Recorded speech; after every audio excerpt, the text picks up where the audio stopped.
Welcome. My name is Donna Jones. I'm the author of Decision Making for Dummies, and weekly I intend on having an open office on Google Hangouts. It'll be a video shoot, but the initial ones, or video hangout, the initial programs are going to have some decision tips just to get the conversation going, and also just to support what you're doing and hopefully open up an exchange so we can have some conversation.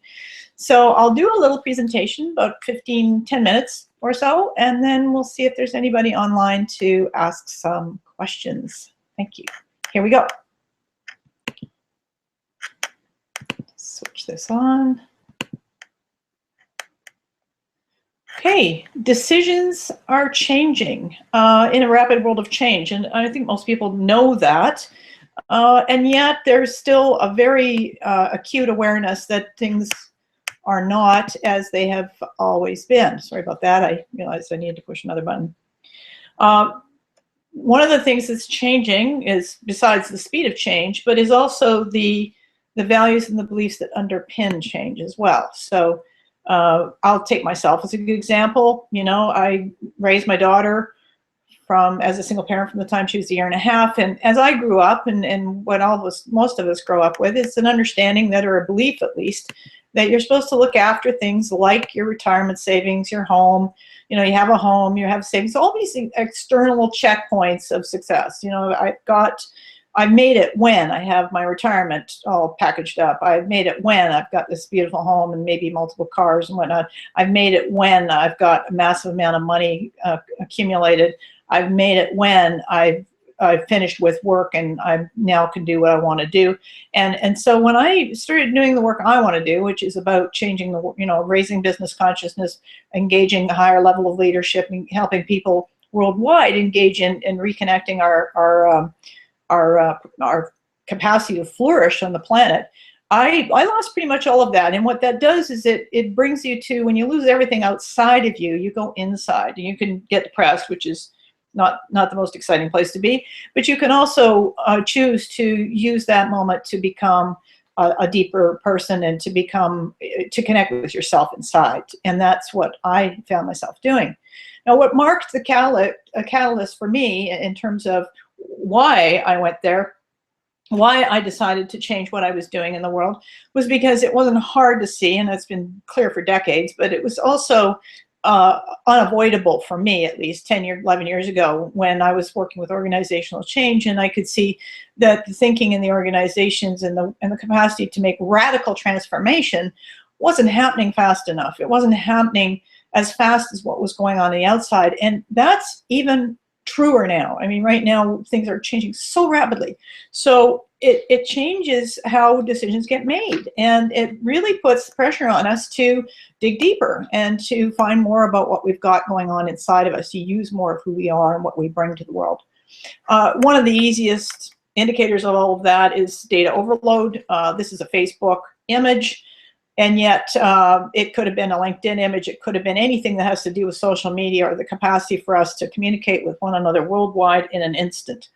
And what that means is we're relying heavily on technology for our information, to the point where people are afraid to be away from their phone. So 54% is telling, 54% of people suffer from fear of having no mobile phone, nomophobia it's called, which is, I think, both hilarious and disconcerting, because it means that we're using technology as a crutch, when in fact there's more to us than meets the eye.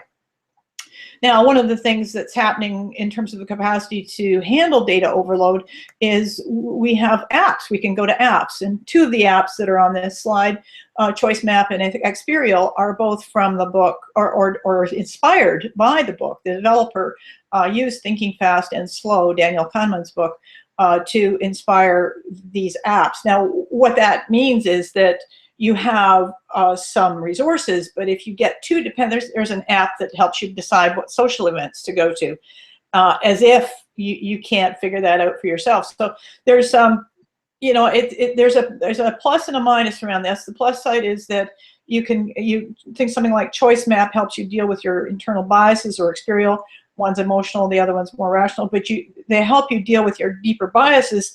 The other side of it is, if you're going to an app that helps you make your social decisions, you're no longer trusting yourself to make these decisions. You're relying on an external source of information.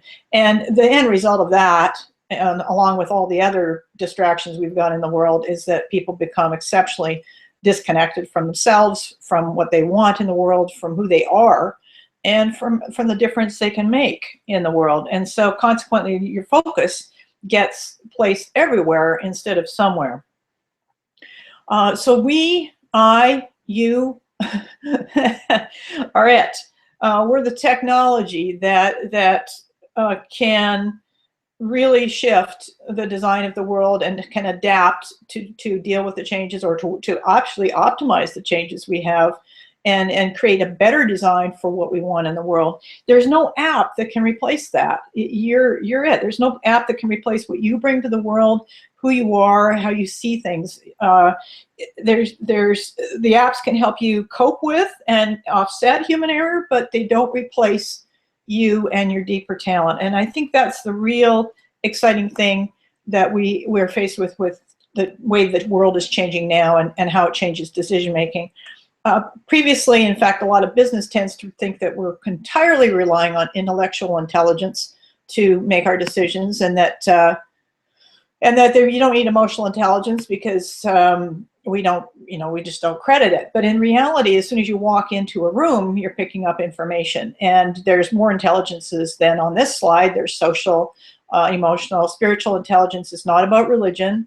It's about the capacity to take your whole self to work, and it's also about your capacity to use all of your brain to go beyond the immediate. So you start engaging deeper intelligence, wider range of intelligences, much more of it, and you start tapping into potential that right now we're just leaving disengaged in the workplace, or leaving at home when you head off to work. So this is another turning point for using much more of what we came with internally.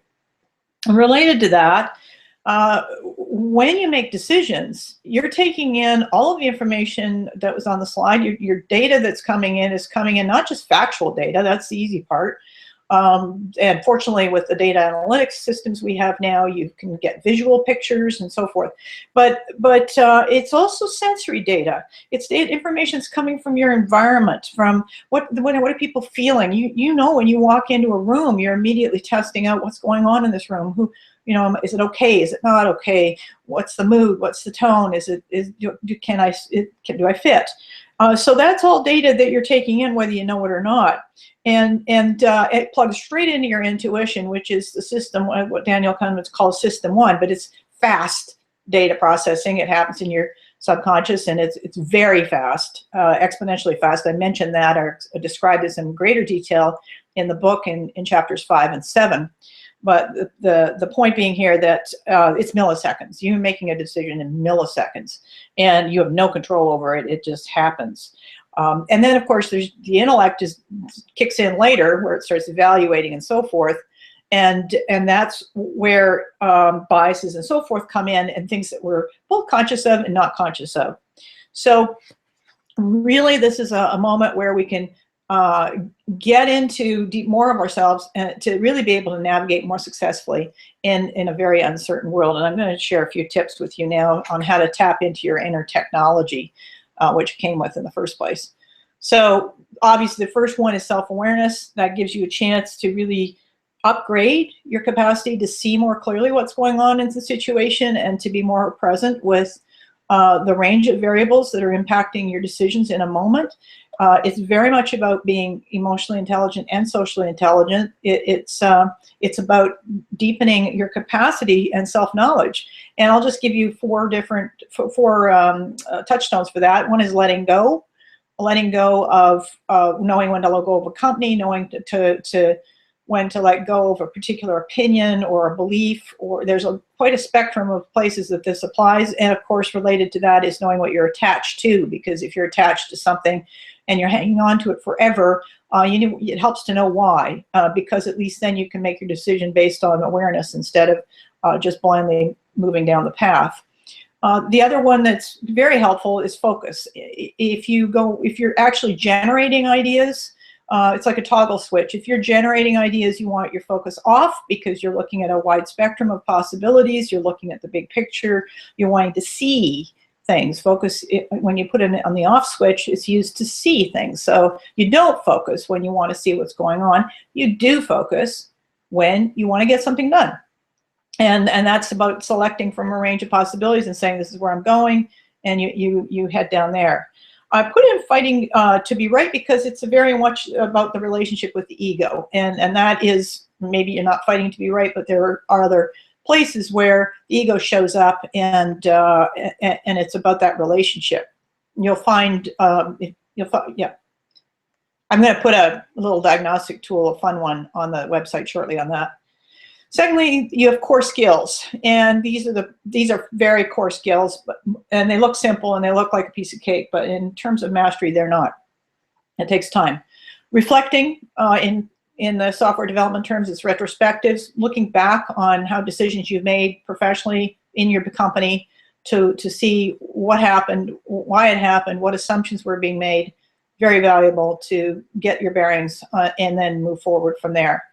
Asking powerful questions enable you to get what's underneath the situation, so very useful for clearing up assumptions, for ensuring there aren't any assumptions, but also for poking and poking the situation out a bit and finding out what's underneath it. What have we not considered? Where is there risk that we haven't looked at?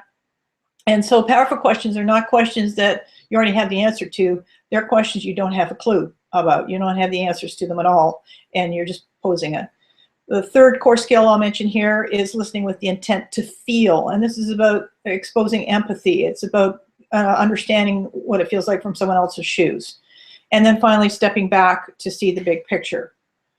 And that just gives you context. The third area is participatory processes. I'm not going to go into those now because there's lots of stuff in the book on that, lots of stuff on the internet on that, and it would take a whole, it's a whole program in itself. So what I do want to do, though, is remind you that if you go to the website, you can pull off Decision Making for Dummies, Chapter 1, Table of Contents, at that particular link. You just go to the website FromInsightToAction.com and you'll see the link. And you can download Chapter 1 and the TOC from there. And finally, I've got a couple of courses I'm going to put on them and what you'd like to see. I'll be having a contest for a free audiobook. If you go to the Facebook page and like it, I'll be posting that there. So I want to thank you for joining me, and I'm looking forward to hearing your questions.